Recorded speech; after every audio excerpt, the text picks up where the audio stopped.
It begins in silence. Not the ordinary hush of a quiet room, but the thick, almost physical kind that presses against your ears and dulls every other sense. A silence so complete that you can hear your own pulse. That was the first thing Dr. Soren Malm noticed the night the diary was unveiled in the archives of the National Museum, winter of 1937. The air outside had been bitter enough to leave frost on the brass door handles. Inside, the temperature dropped another degree, not because of poor heating, but because of something else. Malm swore later, to anyone who would listen, that it felt like stepping into a cellar you didn't know existed beneath your own house. Somewhere you weren't meant to be. The diary lay on a desk of dark, age-worn mahogany, its cover a deep, uneven brown. Under the dim yellow lamp, the leather seemed almost bruised. No title, no markings, just a simple brass clasp, green slightly with age. A guard, unusually pale for his station, unlocked the clasp with a small iron key, and with the kind of hesitation one normally reserves for opening letters from the dead. The hinge groaned, not mechanically, but with a sound that felt organic, like something resisting. The first few pages were blank, brittle with age, smelling faintly of salt and something metallic. And then, half a dozen pages in, the writing began. The ink was dark, still sharp in its lines despite its apparent age. But it was not the letters themselves that held the room, it was the way they seemed to move. Not writhing, not changing, nothing as dramatic as that. No, the letters simply refused to stay entirely still in your mind. You could swear the script was a moment away from resolving into something you might read, but the closer you came to grasping it, the further it slid from meaning. The script itself was like no known alphabet. Loops coiled into points, lines doubled back into themselves, occasional marks appeared like pinpricks between words, or what might have been words. The spaces were uneven, almost breathing. In certain angles of light, the ink shimmered faintly, as though applied not by pen, but by the tip of a wet brush dipped in something living. The historian presiding over the unveiling, a man named Alvar Clem, stood before a small audience, 6 academics, 3 journalists, and 2 representatives from the Ministry of Culture. His voice was steady, but his hands betrayed a tremor. "This," he began, "is the Rasmussen diary." He didn't say how it had come into the museum's possession. He didn't have to, the story was already local legend. The diary had been passed through private hands for decades, surfacing briefly only to disappear again, sold, gifted, stolen, then hidden. Some said it had been found on a lighthouse island, others swore it had been in a church crypt for half a century. Clem gently turned the pages, revealing not only the strange writing, but also small ink drawings scattered between the text, fragments of maps, spirals, and one particular image that made everyone lean forward, a shoreline under a black sky, waves drawn with such precision they seemed to curl off the page. "Note," Clem said softly, "the language remains unidentified. Multiple attempts have been made. None have succeeded." Someone in the back asked why. Clem hesitated before answering, his eyes fixed on the page as though gauging whether it might object. "It resists," he said finally. "Every attempt results in contradictions. Words change meaning mid-translation. And there are other effects." Malm frowned at that. Other effects? But Clem didn't elaborate. Instead, he carefully turned to the final written page. Unlike the rest, which was dense with lines of script, this one was dominated by a single sentence, larger, heavier, the ink visibly thicker. No one in the room could read it. But everyone could feel it. A weight settled over the gathering, subtle but undeniable, as if the words themselves were looking back. It was not imagination. Malm would later recall that several attendees shifted in their seats, one woman wrapping her coat tighter though the room was not cold enough to warrant it. Clem closed the diary with deliberate care, locking the clasp again. The guard stepped forward, reclaiming it for the vault.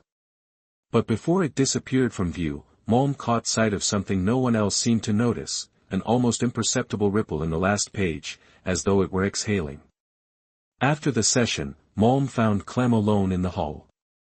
You said there were other effects, Malm pressed. Clem gave a tired, guarded smile. You felt them, didn't you? Malm did not answer. Clem leaned closer. Tell me, when you looked at that last page, did you feel the urge to turn it?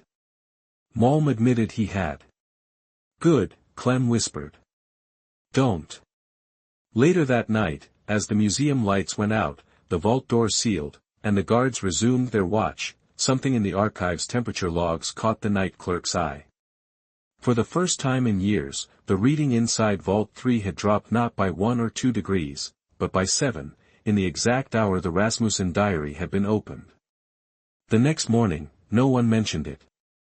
But the clerk would, years later, tell his grandson that when he passed the vault that night, he could have sworn he heard paper turning on its own. The town of Vensholm barely appears on modern maps. A few thin lines of railway still cut through its eastern edge, but the station has been shuttered for decades, its wooden sign faded to the color of old bone. The cobblestone streets remain, uneven and patched with weeds, leading to houses that lean slightly, as though tired of standing against the wind that endlessly sweeps in from the Baltic Sea. In the late 1800s, however, Vensholm was alive with a modest rhythm. Fishing boats dotted the horizon each dawn, their sails catching the pale light. The air always smelled of salt and wood smoke. Shops sold thick wool coats, cured herring, and lamp oil in heavy glass bottles. The Lutheran church bell marked time in a way the tide could not, its chime carrying over the rooftops into every kitchen and bedroom. But there was something else here, something beneath the surface life, a silence that locals wore like a second skin. Outsiders often remarked on it. Conversations in the tavern stopped when certain topics arose. The fishermen, normally given to superstition about weather and sea, would fall quiet when the talk edged toward the lighthouse island just offshore. The island had not been manned in over 40 years. Storm damage had stripped the lighthouse of its lantern, and the Ministry of Transport had deemed it unnecessary to repair. Newer routes, better charts, and the shifting currents meant fewer ships passed Vensholm's waters. Officially, the place was abandoned. Unofficially, it was not forgotten. Children whispered of a light still visible some nights, not the steady rotation of a true beacon but a single, unwavering flame in the tower's highest window. Parents dismissed the talk as foolish, yet many forbade their children from venturing too far along the shore. It was during this period, when Vensholm was neither thriving nor entirely in decline, that the Rasmussen family's name began to move in low tones. The Rasmussens had been respected merchants for 2 generations, known for importing fine paper and ink from the continent. Their ledgers, neat and meticulous, were the kind the town magistrate himself admired. But in the summer of 1886, something shifted. Wilhelm Rasmussen, the family patriarch, began closing his shop for whole days without notice. Neighbors noted that his youngest daughter, Elise, was often seen walking the shore alone at dusk, staring out toward the lighthouse. Sometimes she carried a small rowboat's oars over her shoulder, though no one saw her launch a vessel. Elise was 16, a quiet child by all accounts. She excelled in her studies, particularly in penmanship, which her teachers described as uncannily precise. She had few close friends, preferring the company of her notebooks, which she filled with diagrams, sketches of waves, and unfamiliar symbols. That summer was unlike any other in Vensholm. The fog rolled in thicker than usual, often not lifting for entire days. Fishermen complained of compasses that wavered unpredictably near the island. A few ships, passing at a distance, reported hearing a bell toll at night, though the lighthouse had no functioning bell. One evening, Elise vanished for 3 days. Her absence was noticed but not immediately pursued. Her family assumed she had gone to visit her aunt in the countryside. It was only when a storm swept in and the lighthouse island was seen faintly outlined in a sudden crack of lightning that whispers began. Someone thought they saw a figure moving near the base of the tower. When Elise returned, she was drenched from head to toe, her dress heavy with seawater, strands of her hair plastered against her face.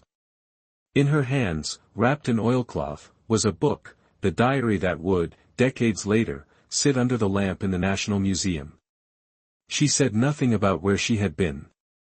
Not that day, not in the days that followed. Her father made excuses for her absence. Her mother pretended not to notice the faint bruises on Elisa's palms, shaped like the narrow edges of a ladder rung. The book itself was seen only once in those early days. A neighbor, delivering a parcel, claimed she glimpsed it on the Rasmussen kitchen table, leather-bound, its cover damp as if it had just been brought in from the rain, though the day outside had been dry. Soon after, Wilhelm Rasmussen began avoiding the shop entirely. He was seen walking at odd hours toward the church, carrying the book under his arm. The pastor, a stern man named Johann Eklund, started locking the church earlier in the evenings, refusing to explain why. And then came the change in the townspeople's manner. It was not overt, not immediately visible to outsiders. But those who lived there knew, conversations grew shorter, smiles thinner. The fisherman who once sang as he mended his nets now worked in silence. The baker's wife stopped greeting customers by name. It was as if something had moved in among them, something they all felt but none dared name. The Rasmussen family began to withdraw entirely. Elise was no longer seen walking the shore. Curtains remained drawn in their house even on bright afternoons. The sound of voices from inside was rare. One night, a storm rolled in fast from the north. A few sailors, anchored offshore, claimed they saw the lighthouse lit, not with a warm amber glow, but with a cold, steady blue light that seemed to pierce the fog rather than scatter it. In that strange illumination, they swore they could see a figure standing in the highest window, holding something in their hands. By morning, the light was gone. So was any willingness among the townspeople to speak of it. Years later, after the Rasmussen family had left Vensholm entirely, the house they abandoned still stood, its windows shuttered, its door swollen shut from years of sea air. And on the mantel inside, left behind as if deliberately, was a small brass key, greened with age. No one claimed it. They called her a quiet storm. Not because she broke things, but because she seemed to move with weather inside her, a pressure felt by anyone standing too near. At 16, Elise Rasmussen made adults lower their voices and classmates glance over shoulders, unsure whether they were inside a picture she was drawing in her head. Teachers praised her penmanship, the measured patience of each stroke, the way letters balanced on an invisible horizon. In the margins, spirals flowed into waves, and waves into lattices, repeating until they looked like nets for catching thought. When the schoolmaster asked where she learned them, Elise shrugged. From the water. What pulled her to the island was not rebellion. It was gravity. The derelict lighthouse rose from the black reef like a finger raised to hush the sea. Children dared each other to shout at it from the pier, their voices came back thinner, as if strained through gauze. At dusk Elise stood on the shore, watching the horizon pass from pewter to lead, noting something in a small cord-bound book. She wasn't charting tides. She was charting silence. In late June she began leaving before dawn. Her brother saw her once with oars across her shoulders, walking toward the inlet where old boats came to die. He asked to come. Not today, she said, a prayer against interruption. By noon her skiff was a black stitch on a gray hem, unpicking the distance to the island. The lighthouse door was swollen, the latch fused with salt. She crawled through a narrow base window where stormwater had gnawed the mortar. Inside, the stone was cool and damp. The stair curled upward, each step slick with a fine film, as if the sea had climbed the tower in secret and breathed on everything. Light pooled on the treads instead of rising. She searched for nothing and found it. In an alcove halfway up, behind a peeled board, lay a parcel wrapped in oilcloth, cinched with a knot warped like a bone. She did not unwrap it there. She pressed its weight to her chest and listened. From the lantern room the windows stared east and west like blind eyes. There was no sound but the sea, and yet her skin felt the way it does before thunder. On the first day she hid the parcel beneath the floorboards. On the second she returned to the island without it, testing whether absence left a contour. It did. Dust remembered the outline. On the third day she unwrapped the book at her desk. The leather was darker than it ought to be, not stained but saturated, as if it had learned to drink light. The clasp yielded under pressure, then tightened when she stopped. The first pages were blank and smelled faintly of nets and iron. Then writing appeared, not while she watched, but present suddenly, discreet as tidewater occupying space. She did not understand the script, not even a little, and yet her hand reached for a pencil. She began copying, not to decode, only to echo. Her family noticed changes. Meals cooled untouched. She paused on stairs as if listening through the wood. At night she dreamed she was inside the lighthouse, not on the stair or in the lantern room, but within the wall itself, where the stone kept the shape of waves. She woke to find the diary on the bedside table when she was certain she had hidden it. One evening her father opened her door and found her tracing symbols through a sheet of paper. Loops tightened into hooks, lines bent like reeds in shallow water. A chill prickled his shoulders, the warning men feel when weather turns. "Where did you find it?" he asked. "It waited," she said, careful not to bruise the words. The pastor visited next day, summoned by an unsigned note. He held the book like a chalice he didn't want. "Some things are for God alone," he murmured, though his thumb wandered the clasp as if memorizing its temperature. Elise watched the dew rise at his temples. "Then God will keep them," she said. Summer thickened. Fog laid itself on the town like an instruction. Twice more she rode to the island, not to return the diary, but to confirm there was only one. On the second trip storms gathered from the north. Lightning stitched the horizon, wind bullied the empty windows until the frames sang. She steadied her lantern with both hands and felt something steady her in return, a balance passing through her as if the structure had slipped a bridle over her breath. Her copies grew dense with arrows, marginalia, dates. The notations turned systematic, almost liturgical. If she turned a page at night, candles leaned toward the spine. If she traced a single symbol 3 times, she slept without dreams. If she whispered the shape of a sentence, she woke with brine on her pillow. Patterns consoled her. Patterns warned her. On the 9th night after the storm she dreamed of the last page. In the dream everyone insisted it was blank. She reached to turn it and felt pressure against her fingers, like a hand on the other side, cold as the interior of a bell. She did not scream. She learned a new stillness. In the morning she washed ink from her wrists that looked like the aftermath of bindings. Down at the shore the island sat plain as a fact. She understood that leaving the diary closed would not suffice. Closing a door is still a conversation. The sea made its good, in different sounds. Gulls wrote impatient cursive across the air. She took up the oars. She did not plan to vanish. She planned to ask a question in a language made of weather and stone. What returns from such a question is never guaranteed to be an answer, for her. The Rasmussen kitchen smelled of boiled fish and lamp oil the night Elise placed the diary on the table. Her father, Wilhelm, was home early from the shop, his hands smelling faintly of ink. Across from him sat Pastor Eklund, his wool coat still damp from a sudden rain. They were speaking in the kind of quiet meant to keep something from hearing them.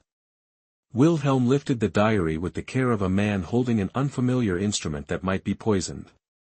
The leather surface was uneven, not just worn but subtly ridged, as if it had grown over something. His thumb brushed the clasp, and he felt, not resistance exactly, but a decision being made on the other side. Eklund leaned forward, elbows on the table. "You said she found it on the island." Wilhelm nodded once. "She won't say how." The clasp opened more easily than either man expected. The first blank pages drew no comment, but when the writing began, both men grew still. It wasn't only the unfamiliarity of the script, it was the sense of deliberate arrangement. The marks were not random, they were sentences, the way ocean currents are sentences if you know how to read them. "Letters," Wilhelm murmured. "No," He shook his head. Something pretending to be letters. Eklund's eyes narrowed. He touched the ink with the back of a fingernail. It was dry but felt damp. As if moisture clung to its meaning, not its pigment. "This is older than the lighthouse," he said finally. "Older than the town." They turned the pages slowly, speaking less and less. Drawings interrupted the text, maps, or pieces of maps, showing coastlines that didn't match any they knew. Some pages carried diagrams that looked almost botanical, except that each root or stem ended in a sharp triangular form, like the tip of a compass needle. Halfway through, Wilhelm sat back. "Do you feel it?" Eklund didn't answer, which was an answer. When they reached the final written page, the atmosphere changed. The script here was heavier, the lines darker, as though the writer had pressed harder with each stroke. The spacing was uneven, crowding the words together until they seemed to blur into a single shape. Neither man could stop looking at it, though neither would try to sound it out. Wilhelm closed the diary abruptly, as if breaking a gaze. He wiped his palms on his trousers. "It belongs in the church." "Or in the sea," Eklund said, though his tone carried no real conviction. From that night, the diary was no longer kept in the Rasmussen home. Eklund took it to the church, storing it in a locked cabinet beside the altar, the brass key kept on a chain under his shirt. He lit a candle beside it every evening and claimed it was for prayer. Yet on more than one occasion, townspeople saw a flicker through the church windows long past midnight, as though more than one candle burned. There were rumors. A sailor swore he saw Eklund at his desk one night, copying the script onto fresh parchment by lamplight. Another claimed the pastor's sermons grew stranger in tone, peppered with unfamiliar phrases no one could place. And once, a boy delivering firewood to the church swore he heard whispers from the locked cabinet, low and urgent, though the pastor was not in the building at the time. Eklund never admitted to any of it. In public, he denied the diary's existence entirely. He told curious townspeople it was a fisherman's tale and reminded them that superstition was a form of idolatry. Yet, every night, the cabinet stayed locked, and the candle burned down to its last inch. Months passed. The diary remained out of sight, but its presence in the church changed the feel of the place. The choir sang softer. Parishioners lingered less after services. And on certain Sundays, when the light through the stained glass was particularly dim, some swore they saw Eklund's gaze wander to the locked cabinet mid-sermon, as though checking whether it was still there, or whether it had moved. When Elise next stepped into the church, she didn't look at the altar, or at the pastor, or at the crucifix hanging above the nave. Her eyes went straight to the cabinet. She smiled faintly, as if at an old friend who'd been waiting. It began with glances. A tilt of the head during hymns, eyes flicking toward the locked cabinet at the far end of the church. No one spoke openly of the diary, but its presence was felt in every service, like a draft no one could find the source of. The first to talk were the women who sat in the back pew, their hands folded neatly over laps while their mouths worked in quiet exchange during the long pauses between verses. They did not use the word book. They called it the kept thing, as if giving it a name would bind them to it. One claimed she had seen Pastor Eklund turning pages one evening while the bell tower cast a shadow over the nave, the candlelight bending strangely around his hands. Another said she'd heard him murmur words not from any scripture she knew, the syllables rough and tidal. Fishermen began to add their own stories. One swore the diary predicted storms, that on the nights before a squall the pastor lit more candles in the church and stayed long past midnight. Another said the book had been open on the altar the morning his compass spun uselessly at sea, its needle wavering between north and nowhere. They spoke in half-jokes, but their eyes stayed fixed on the floorboards when they did. Children wove their own games around the whispers. They dared each other to sneak into the church when the pastor was gone, to touch the cabinet or press an ear against the wood. One boy, no older than 9, came away pale as milk and refused to speak for 2 days. When pressed by his mother, he said only, it was talking to itself. Elisa's name surfaced often, though never in her presence. Some swore she had copied pages before giving the diary to her father. Others whispered that the diary had copied her. One story, told in a kitchen over bread and butter, claimed her handwriting had changed completely in a single day, curling into symbols no one could match to the Danish alphabet. The whispers followed people home. Supper tables grew quiet, conversations shifted when children entered the room. Folk remedies were revived, salt over thresholds, iron nails in window frames, not for storms or sickness, but for whatever lives in paper. The older generation began crossing themselves as they passed the church, though most were not Catholic. It wasn't long before the pastor noticed the change in attendance. The church was still full enough on Sundays, but the congregation sat differently, their bodies drawn slightly away from the aisle that led to the cabinet. Communion felt slower, as if each step toward the altar was also a step toward something unseen. Eklund said nothing of it in sermons, but the pauses between his words grew longer, and when he lifted his eyes from the pulpit, they often seemed fixed on a point just past his audience. One winter evening, the choir met to rehearse early. Snow fell heavy outside, muffling the streets. The heat in the church was low, breath clouding in the air. As they sang, a single note drifted from the cabinet, low, metallic, like the hum of a bell struck far away.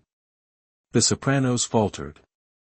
No one mentioned it, but afterward, the youngest choir member went to Eklund and asked to be excused from the Christmas service. Not all whispers were fearful. Some were curious, even reverent. A few townspeople began to wonder if the diary was a kind of relic, an object preserved not by human care but by its own intent. A fisherman's wife, who had lost her son to the sea, said she dreamed of the diary often, and in those dreams, it told her where the wreck had settled. She believed, though she never went to look. Still, the more it was talked about, the less it seemed part of the church and the more it felt like something the church was keeping prisoner.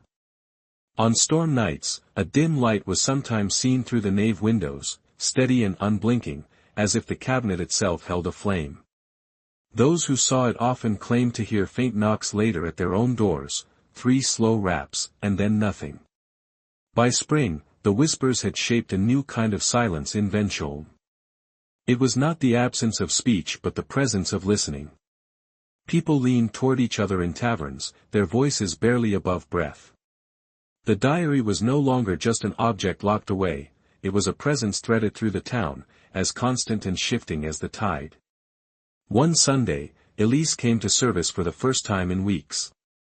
She sat in the middle pew, her eyes forward. When the hymns ended, she did not stand for communion, nor did she join the others in prayer. Instead, she simply watched as Eklund walked past her with the chalice. Their eyes met briefly, and in that moment, a woman in the row behind her swore she saw Elisa's lips move, forming a word she could not hear, a word she did not want to hear twice. That night, the wind shifted over the harbor. The fog came in without warning, thick enough to erase the shoreline. And in the middle of that fog, faint but certain, some swore they saw a light on the abandoned lighthouse island, steady, cold, and waiting. They came one at a time, each answering the same kind of call, though no one in Vensholm could say who had sent it. The first was a philologist from Copenhagen named Marta Iversen, drawn by a rumor that an unknown language had surfaced in a fishing village, north enough to taste the winter. She arrived in the spring of 1893, her trunk full of dictionaries and a folded magnifier she used for inspecting ancient parchment. Marta was polite, reserved, careful not to intrude. She lodged at the inn, where the owner noticed she always kept her curtains closed, even in daylight. The morning after her first visit to the church, she seemed distracted, failing to finish her porridge, her gaze fixed somewhere far beyond the dining room wall.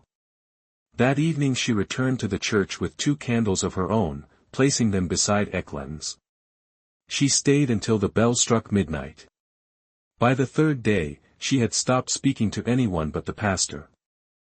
A week later, she left on the early boat, refusing breakfast, her trunk visibly lighter. She did not say goodbye. Years later, a letter was found among her papers in Copenhagen, never posted, describing a voice in the paper, and a sense of being observed not from the page, but through it. The second visitor arrived in the autumn of 1896, a linguist from Berlin named Friedrich Wies. He was younger than Marta, restless, fond of conversation. He approached the diary with enthusiasm, sketching symbols into his notebook in quick, sharp strokes. The townspeople found his energy unusual for Vensholm and were almost relieved when he spent entire days in the church, bent over the cabinet's contents, his lips moving silently. One evening, the innkeeper heard a crash from Wies's room. When she entered, she found him sitting on the floor, his notes scattered, his hands trembling. Every page of his notebook was filled with the same phrase, written in German, "Nicht für uns, not for us." He left the next morning without collecting his pay for translation work he had promised the magistrate. The notebook remained on the inn's writing desk for years, but the ink on those pages slowly faded to the color of old bone, as if retreating. The third came in the summer of 1902, an amateur cryptographer named Julian Kerr, from Glasgow. He claimed to have broken a cipher embedded in a set of 17th-century naval charts and was eager to test himself against the Rasmussen diary. Unlike the others, he insisted on photographing the pages. He set up his tripod in the nave, waiting for the light to strike through the southern windows. The first plates came out blurred, though the camera was steady. The second batch was overexposed. By the third attempt, the images developed perfectly, until they reached the same page each time, a point halfway through the diary. That frame was always warped, the edges bent inward, as though the paper itself had been curling toward the lens. Kerr blamed the glass plates and ordered more from Copenhagen, but when they arrived, the same thing happened. Frustrated, he tried a different approach, tracing the symbols onto translucent drafting paper. At night, he took these tracings back to the inn, laying them out under lamplight. The owner of the inn recalled passing by his room and hearing him speak in an unfamiliar rhythm, his tone neither quite reading nor quite chanting. On the fourth night, Kerr left the inn without paying, abandoning his equipment. The only thing missing from the church was a single sheet of his tracings, the one that matched the diary's last page. After Kerr, no one came for years. Perhaps the whispers had spread too far, or perhaps the diary had simply lost interest in drawing new eyes. In its absence, the town settled into a wary rhythm. Eklund continued his candlelit vigils, Elise kept to herself, and the diary remained locked away, until the early 1920s, when interest from the outside world stirred again. A brief article appeared in a Swedish antiquarian journal, referring obliquely to an undeciphered maritime manuscript of probable Baltic origin, currently in the custody of a Lutheran parish. No names, no locations. Yet the mention was enough. Letters began arriving at the church, some addressed directly to the keeper of the book. Most were polite inquiries. A few were less so, demands to view or purchase it, offers of protection, even warnings that it should be destroyed. Eklund ignored them all. But he could not ignore the fourth scholar who came. This one, a French ethnographer named Lucien de la Roche, arrived unannounced in 1924. He had traveled across northern Europe collecting oral histories of dangerous texts, books said to kill their readers, manuscripts that burned themselves, scrolls that rearranged their words each night. He insisted that the Rasmussen diary was the last and rarest of these. Unlike the others, de la Roche did not seclude himself. He spent evenings in the tavern, drawing townspeople into conversation about the diary's history. But when he finally saw it, his demeanor shifted. Witnesses recalled him standing over the open page far longer than necessary, his lips forming the shapes of the words though no sound came out. He stayed in the church until the candles guttered low. The next morning, he presented Eklund with an envelope containing all his notes and asked that they be burned. "It is not a matter of translation," he said quietly. "It is a matter of invitation. And I will not accept." He left that afternoon, not by boat but on foot along the coastal road, as if putting distance between himself and the sea. After de la Roche, Eklund stopped allowing strangers to view the diary. But the memory of those who had come, and failed, lingered. Each departure left an imprint: Marta's silence, Ouisa's repeated warning, Kerr's missing tracing, de la Roche's refusal. Together, they formed a pattern, though no one could quite name it, the way no one could name the wind when it changed just before a storm. By 1924, the Rasmussen diary had become more than a local legend. Within academic circles in Copenhagen and Stockholm, it was whispered about in the same breath as the Voynich manuscript and the Rohunk Codex, objects that defied not only translation but comprehension. That year, the University of Uppsala sent an official request to examine it. Pastor Eklund, now grey and slower in his movements, refused twice before relenting on one condition: the diary would not leave the church.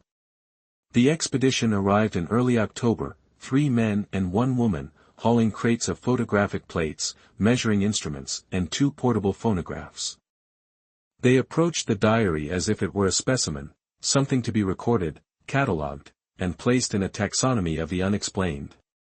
Their leader, Professor Harold Nystrom, had made his name studying runestones, and he treated the diary with the same patient, almost reverent attention he gave to granite carvings weathered by centuries. The first step was photography. The team set up lights in the nave, careful not to let the heat touch the paper. The early images came out clear enough: the leather cover, the clasp, the first blank pages. But when they reached the inner sections, the results became unpredictable. Some frames were overexposed despite identical settings.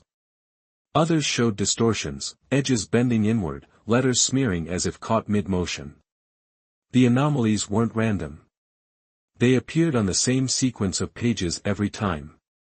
The woman on the team, linguist Ingrid Hackinson, suggested they record themselves reading the symbols aloud, each using their own interpretation of how the marks might sound.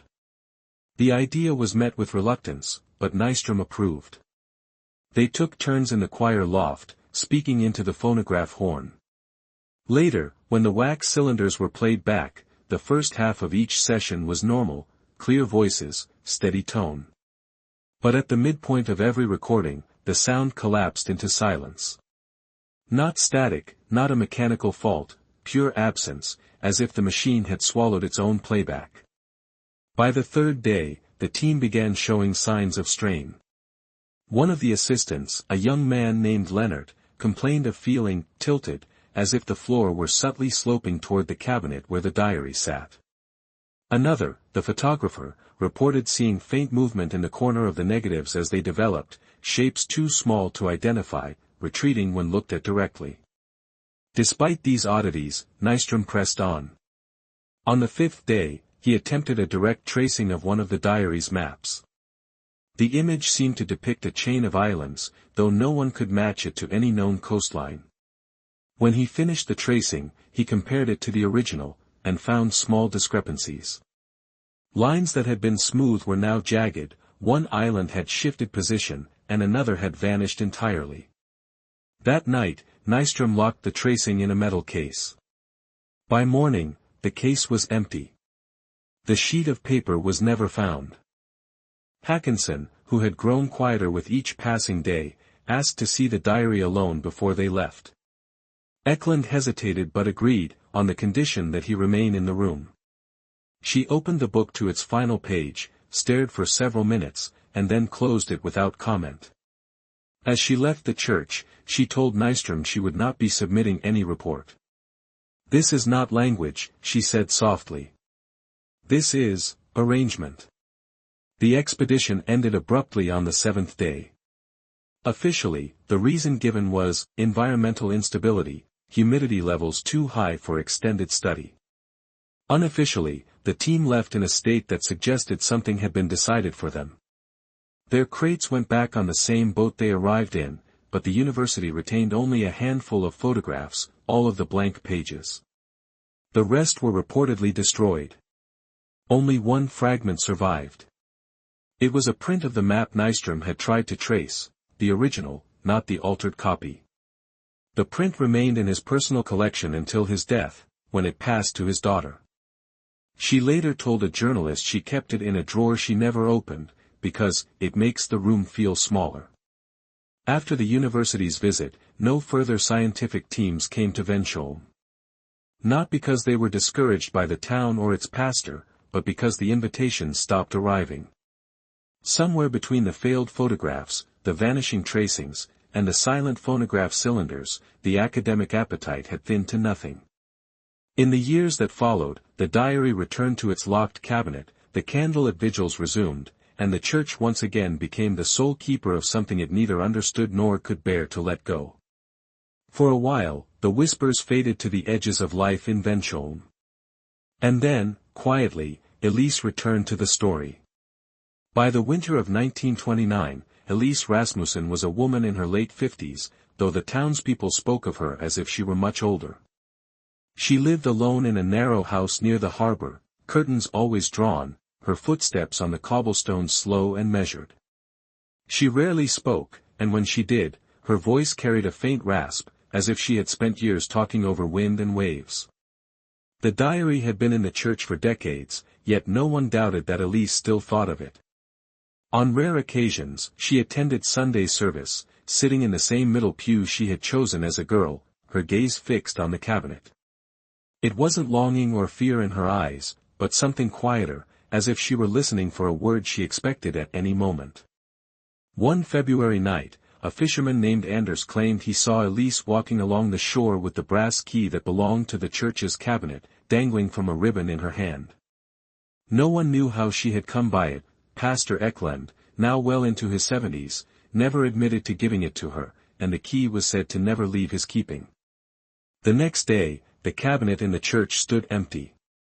The diary was gone. That night, a storm formed without warning. The wind rose to a howl, driving sheets of rain sideways against the town. The sea churned in shades of black and steel, swallowing the shoreline with each surge. From the harbor, several people claimed to see Elise's small rowboat pushing out into the waves, the lantern at its bow a trembling point of gold in the darkness. She was rowing straight toward the lighthouse island. Lightning revealed the tower for brief seconds at a time, its windows like dark sockets against the storm's furious light. Some swore they saw movement in the lantern room, though no one could say for certain if it was Elise or something waiting for her. The storm swallowed her boat before it reached the reef. For 3 days, the town searched.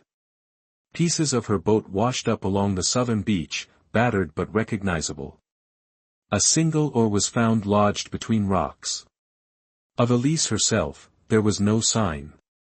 The diary, too, had vanished. The storm passed, and Vensholm resumed its slow rhythm, but not without a sense that something had been concluded, though no one could agree on what. A few insisted Elise had meant to return the diary to wherever she had found it, that her disappearance was the price for sealing it away.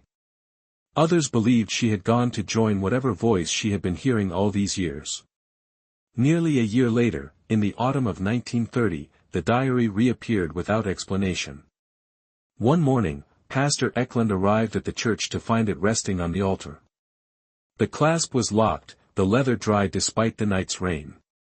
There were no footprints leading to the building, no sign of forced entry. The brass key still hung on its hook inside the vestry. Eklund placed the diary back in its cabinet, lit the evening candle, and said nothing to the congregation. But those who saw him in the following weeks noticed a change. His hands shook more, his voice faltered in prayer, and during sermons his gaze wandered often to the cabinet, as if expecting it to open by itself. Elise was never declared dead. Her house remained locked, her belongings untouched, the key held by the magistrate. In the years that followed, children dared each other to look through its windows. They claimed the curtains moved slightly, as if someone inside had brushed them aside for a moment, then retreated deeper into the dark. Some said the diary had brought her back to the island. Others said the island had come for her. By the mid-20th century, the Rasmussen diary had crossed an invisible line. It was no longer just a provincial curiosity guarded by a wary pastor, it had become a specimen of interest to a newer breed of scholar, the cryptographer, the semiotician, the computer scientist.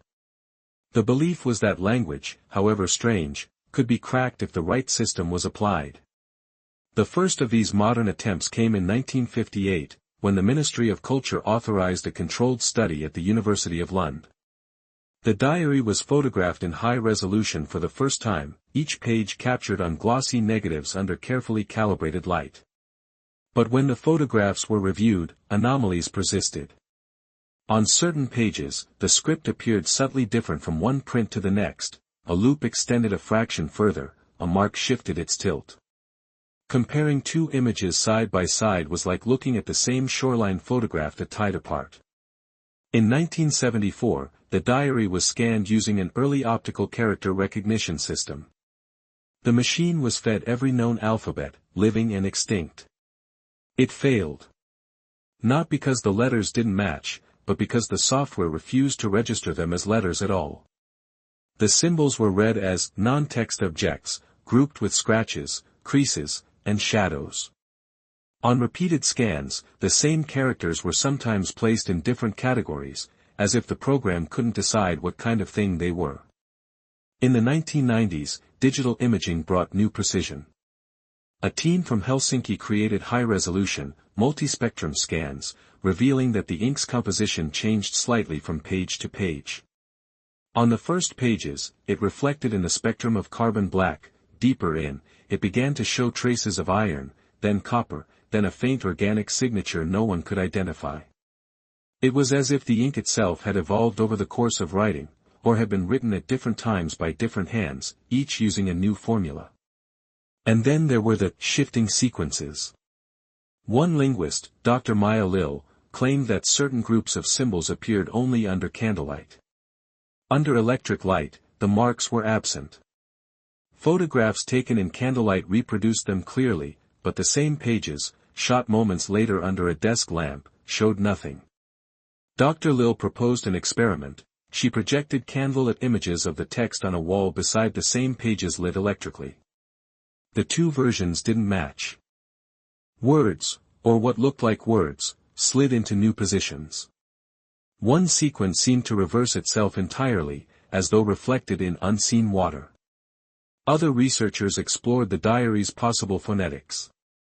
A phonetician from Warsaw spent weeks assigning tentative sounds to the symbols, producing what he described as a ghost vocabulary. He tried speaking them aloud in sequence, recording the results. On playback, every test up to the midpoint was fine; beyond that, the audio warped. It slowed without pitch change, then collapsed into faint breathing, audible under the hiss of the tape. The breathing was not human. By the early 2000s, computational models were applied. One program tried to map the text's frequency of symbols against known linguistic structures. It failed to produce a match. In fact, its statistical model suggested the diary wasn't a language at all, but something closer to a genetic code. The repetition patterns were non-random yet resistant to meaning. It's as if it's built to almost be a language, the lead analyst wrote, but stopped short on purpose. One theory gained quiet traction among the more cautious researchers, that the diary was never meant to be read in a conventional sense. It was not an encoded message waiting for a key, but an arrangement, an architecture of marks whose meaning emerged only in the act of looking, and perhaps only for certain eyes. A handful of linguists refused to speak about their findings publicly. Others dismissed it all as apophenia, the human brain forcing patterns onto nonsense. But even skeptics admitted the diary had a way of unsettling them. One computer scientist swore he caught himself avoiding looking at the scans after dark, though he could not explain why. And then there were the digital crashes. More than one researcher reported that files of the diary scans became corrupted at the same page number, page 87. On some machines, the corruption spread, rendering other unrelated files unreadable until the hard drive itself failed. IT specialists found no virus, no malware, no logical cause. It's like the file eats itself, one technician said. The diary's present-day status reflects this uneasy balance between fascination and avoidance. It is kept in a private collection, in a climate-controlled case, accessible only by special request. Fewer than a dozen researchers have been allowed to see it in the last 30 years. Those who have often speak in metaphors afterward, about tides that move without water, or about looking into a mirror that watches you back. Among them is Dr. Lil, now retired. Asked recently if she believed the diary could ever be translated, she paused for a long time before answering. Translated, she said. No. But I think it could be, understood. And if that happens, I hope I am already gone. For now, the last page remains what it has always been, thick strokes pressed into the leather-soft paper, clustered into a sentence no one can read.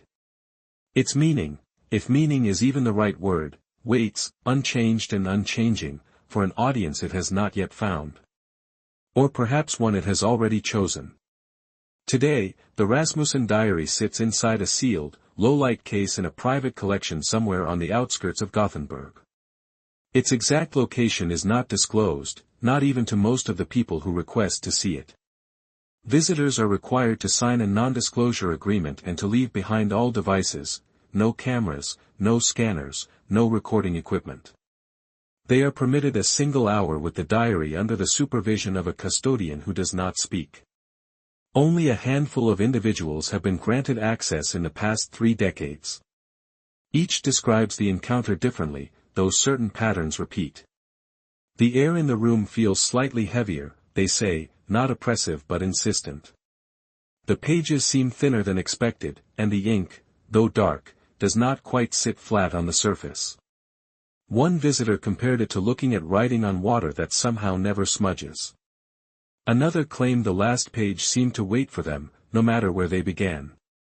When asked afterward what they saw, most avoid direct answers. A maritime historian said it reminded him of the feeling he had standing on the deck of a ship just before a storm, everything's in place, and yet you know something is about to change. A linguist described it as reading a prayer you didn't know you knew. A third, an archivist, refused to speak about the diary at all, except to say she had begun sleeping with her windows locked, even in summer. Theories persist, as they always have. Some believe the diary was an elaborate artifice created by a 19th-century mind intent on crafting a perfect enigma. Others insist it predates Vensholm entirely, perhaps brought to the coast by shipwreck survivors, a remnant of some forgotten script carried across oceans. A small but unshakable minority claims it is not human in origin at all, that the structure of the symbols mirrors astronomical patterns, tidal movements, or even neural pathways. The Rasmussen family left no living descendants in Vensholm. Their old shop stands empty, its windows clouded with dust. Elisa's house remains locked, the key still with the magistrate's office. Children walk past it quickly, some crossing the street without realizing why. At night, a few claim they've seen a faint glow behind the curtains, though others dismiss it as the street lamp's reflection. The lighthouse island still sits where it always has, its tower black against the horizon. No official maintenance has been done in over a century, yet the structure remains intact. In certain weather, a single light is visible in its highest window, steady, unblinking, as if held in place by a patient hand. What remains most unsettling is how the diary occasionally re-enters conversation, even among those who have never seen it. A casual mention in a university hallway. A reference in a letter between two researchers who work in entirely different fields. An unmarked package arriving at a library, containing nothing but a single page of copied symbols, with no return address. The last time the diary was shown publicly was in 1937, at the National Museum, the same unveiling where Dr. Soren Malm felt the chill in the room and saw the faint ripple of the final page.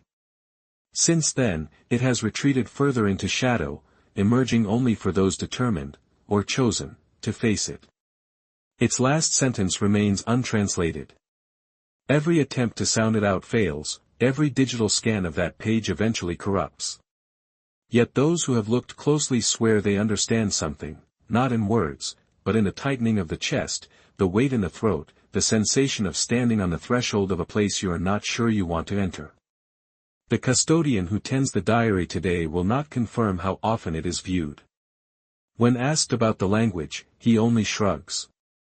If it is language, he says, then it is still speaking. We are only not listening correctly. There is a rumor, unverified, passed through the same quiet channels that have carried the diary's story for more than a century, that on rare occasions, the symbols on the last page shift slightly when a visitor leans close enough to see their own reflection in the glass. The movement is not dramatic. A single loop thickens. A line tilts by a fraction of a degree. But those who claim to have witnessed it say the effect is unmistakable, the sentence is rewriting itself. To what end, no one can say. What is certain is that the diary remains what it has always been, an object in waiting. Waiting for the reader who will not just translate, but complete it. Waiting for the conditions under which it can finish its work. Waiting, perhaps, for the one who was meant to turn the last page. Until then, the Rasmussen diary rests, clasped shut, breathing quietly in the dark.